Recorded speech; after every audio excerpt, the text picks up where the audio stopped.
hopefully you can see me and hear me today. It's probably going to be a little shorter video because I've hurt my back a little bit. I'm just a little bit tight.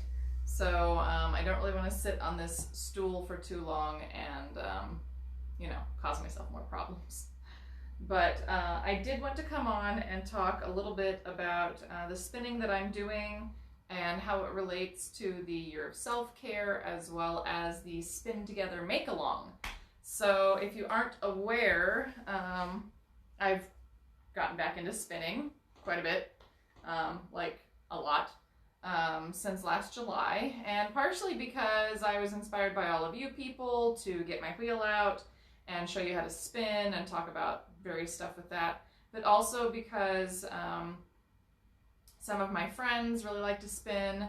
I'm good friends with Heather of Pearly Shell and Danielle, and then Shannon, who is my friend, has restarted her dyeing business. I think it's Singing Raven is what she called it. She has a beautiful new logo.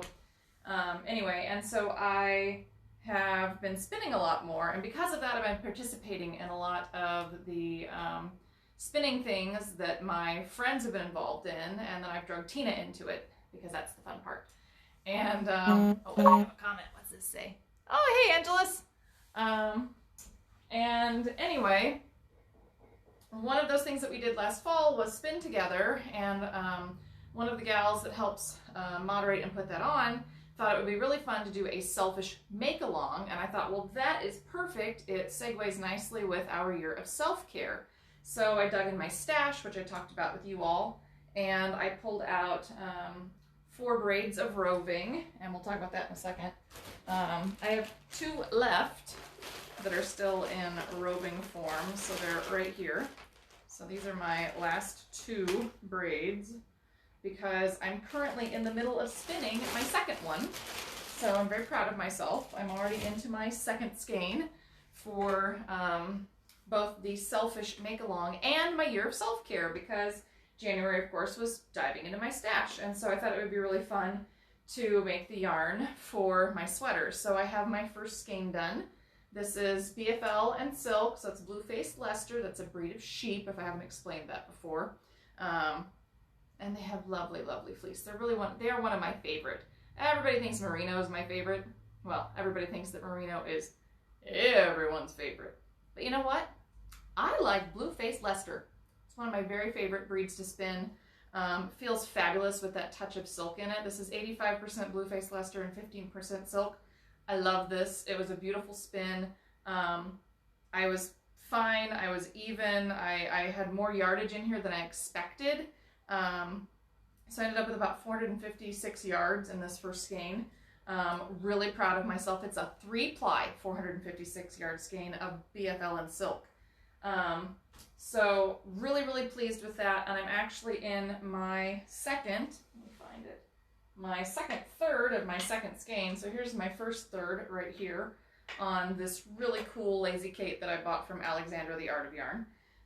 So I have that. I have a little tiny bit of yarn left from spinning the Anybody Want a Peanut, and I'm using that as kind of the base for the third section of the second roving, so that as I make my yarn, I'm using up kind of those little bits, those little odds and ends that are left over. So that's really fun.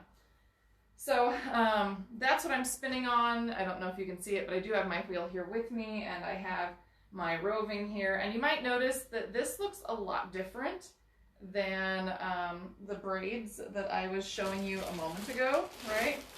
Because we probably don't talk about this enough, and I should do a video on this as well. But it's really important to prep your roving before you spin it. So you need to pop this open, unbraid it, and then once you decide how you're going to spin it, it's important to fluff it out.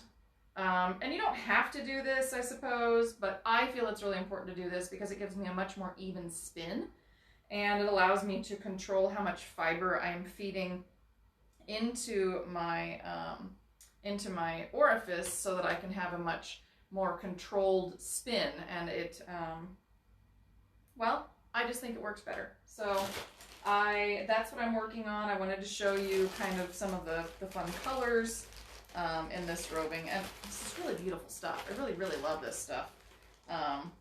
Heather does a great job dyeing, and anyway, that's part of what I'm working on. So I'm trying to get all of my yarn done in order to start working on the design for my sweater, because I have this kind of vague idea of what I want to do. But until all of my yarn is spun and I see what my gauge is, I can't make a full decision. So that's something. If you haven't joined in on the Spin Together Make Along, you can find the Spin Together group on Facebook. You can go check out the rules there, but it's pretty much you have to spin it in January and then you should make it in February-ish. There's a little bit of leeway on when the making starts. And then you have to post, of course, in the Spin Together group to tell them that you are making it. And speaking of posting, because if you're stash diving, it absolutely counts for your year of self-care for Black Sheep Fiber Emporium. So post and Spin Together, and then go post on your own page and make sure it's public so we can find it, and tag us. Hashtag BSFE so that we can find you. That's Black Sheep Fiber Emporium. That's why it's BSFE. I tried to make it a short hashtag, but I don't know. Whatever. Anyway, then you can double dip. You can double dip. You can participate in the Spin Together Selfish Make Along and in the year of self-care for Black Sheep Fiber Emporium. And it still kind of counts because you're supposed to be making something for yourself. It's a selfish make along, right? So it works great because you can do both. I think that's really fun. And oh, and I see I have a message here. What's this? Oh, thank you. Thank you, Angelus. I have really enjoyed my journey, I don't know, new journey back into spinning. And it's been really fun. So I just wanted to give you guys a little heads up about some videos that I'm planning. Wednesday, I'm going to talk about how to read a chart, because I was having an interaction with one of our customers, and she said she'd never really read a chart before, and she was kind of confused, and I thought, oh, I can do a video about that. So Wednesday, I want to sit down and I'm going to walk you through how to read a chart. I'll show you a couple of charts. We do have some free patterns that are available so that you can go practice with charts if you want to. But we're going to do a kind of a close-up thing, and I'm going to walk you through the reading of a chart, so that if you want to take the leap and you've just never tried it, you can, because I find them really useful. I find it much easier for me to visualize what I'm doing off of a chart than when I'm trying to read something slowly, kind of word by word. So I'm not exactly a visual learner. I like to read my instructions before I look at charts, look at diagrams, and watch. But then once I understand the basics, I really like charts and diagrams as a way to allow me to translate the information faster for my brain to understand. So Wednesday, I really want to talk about charts and how to read a chart. And then next week, I want to go back to spinning again in terms of, I want to talk about some of the, it's kind of spinning and kind of knitting, it's kind of crochet, but I want to talk about fiber content and yardage and how to look at a pattern or look at a yarn and decide what to make with it, or decide how much of something you need to make something else.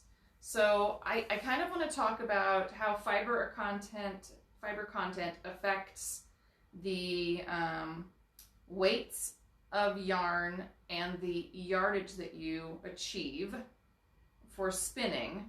But I also want to take that and I want to talk about how with commercially prepped yarns, how fingering weight isn't always fingering weight, even if that's what the label says from the manufacturer, that kind of thing. So next Monday, that's what I want to focus on talking to you all about, is how to look at like the weight of a yarn, the spin of a yarn, the yardage, and your project, and how to put that all together, sort of a how to demystify figuring out what yarn to use for your project. So that's kind of the goal there. Anyway, and I do apologize that I'm not like spinning and showing you stuff today, but like I said, I hurt my back again. So I'm trying to baby it a little bit, and sitting on this stool is just a little hard at the moment. So I'm spinning, but I'm spinning in my chair because I have a soft cushy chair that I use. It's actually an IKEA chair. It's kind of a cheap IKEA chair, but it fits my body really well because I need a really short seat. That's something else, as long as I'm talking about self-care and spinning, right? It's really important to pay attention to your body and what it needs when you're crafting. So make sure that the chair that you're sitting in has a short or long enough seat space for you. I need a really short seat space because I happen to have a pretty short hip to knee length. So I need a short seat, but I'm fairly tall in my torso, so I need to make sure that I have a back that is taller to accommodate that. And this one has no back, which is part of why it hurts my lower back when I sit on here, is I have no back on this seat. I need to get a proper spinning chair to go out and demonstrate again, because I just can't really sit on this anymore. I use it more as a table than a stool. But it's really important to make sure that however you are sitting or standing or walking, that you're doing it in a way that is beneficial to your body so that you aren't causing further problems. So I'm trying to make sure that when I spin in, I have 2 chairs that I can spin in here at the house that are really comfortable, that have short seats that fit me really well. And then when I knit, I can knit other places, but I always make sure that I kick the foot up on my recliner or on my couch so that I am not trying to slump and slouch against the back to try to get my back against the couch back. So that's a really important thing to remember too, is pay attention to where your elbows are, where your wrists are, you know, holding yourself upright and keeping your back straighter if you can when you're working, because this, like, crouching over, this is really bad for us. This is very painful. It puts a lot of stress on your chest. So try not to do that. Just take care of yourself. That's what this year is all about, right? It's the Crafters Year of Self-Care. So I want you to think about your stash and the things that you want to use this month, but also I want you to take care of yourself and make sure that you're crafting in a safe manner. Okay, Wednesday, when I come back, we are going to talk more about how to read a chart. Next Monday, we will be talking about kind of that Kelly's formula for how to determine what yarn and yardage to use for a pattern. It's not exactly a formula, it's more of a guideline. And Tina is going to be on Friday, and I don't know what she's talking about this week, but it'll probably be her Edwardian underwear. So, you know, go say hi to Tina, and maybe she'll have her underwear. I have no idea. I have no idea what she's doing this week. I haven't talked to her yet today about that. But should be tons of fun. Make sure that you are taking those pictures and posting to social media. Make sure that your post is public. Make sure that you tag us with hashtag BSFE. Don't forget we're giving away a prize at the end of the month because you've participated by, you know, helping us spread the word of the Crafters Year of Self-Care. Make sure you tell your friends and share our videos from Facebook and YouTube. Share our video on TikTok. I'm going to throw another one up on Instagram. Please just share. We want everybody to participate in this. We think it'll be a really, really fun thing to do. So please help us get the word out about Black Sheep's Crafters Year of Self-Care for 2021. We could really use your help on this. I sort of thought of it kind of late in the game, so we need your help to get the word out that we're doing this so people know about it and they can participate and have fun too. Because I think this is like a really fun thing for the year. It gives me some loose themes and goals, and I just think it's so much fun. Of course, it was my idea, so of course I think it's fun, right? Now, ask me in June whether or not I still think it's fun, but right now I do. Right now I think it's lots of fun. I've had lots of fun planning and pulling projects out and figuring out what I'm going to do, and I have my printout of all my stuff that I've been keeping so I can reference it. So I think it'll be a ton of fun. Anyway, until next time, please take care of yourself, physically, mentally, emotionally, craftually, as I like to laughingly say. You know, stay healthy, wash your hands, physically distance, do whatever you need to do to keep yourself and your loved ones safe and healthy. And please keep crafting.